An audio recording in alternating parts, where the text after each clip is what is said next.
അസ്സലാമു അലൈക്കും വറഹ്മത്തുള്ളാഹി. അദ്ദുന്യ ജീഫത്തുൻ വത്വാലിബുഹാ കിലാബ്. ഈ ലോകത്ത് ദുന്യാവിൻ്റെ പിന്നിൽ നടക്കുന്ന ആളുകളെക്കുറിച്ച് ഒരു ചകത്തോടാണ് ഉപമിച്ചിരിക്കുന്നത്. അവൻ്റെ ദൈനംദിന ജീവിതത്തിൽ അള്ളാഹുവിനെ മറന്നുകൊണ്ട് ജീവിക്കുന്ന ഒരാളെക്കുറിച്ചാണ് ഇത് പറഞ്ഞത്. ഈ ദുന്യാവ് ഒരു ചകമാണ്, ഒരു ചത്ത ചകമാണ്.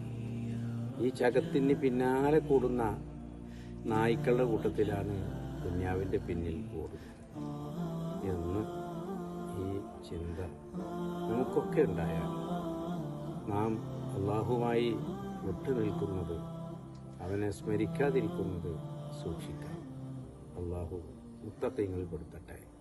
അസ്സലാമു അലൈക്കും വറഹ്മത്തുള്ളാഹി.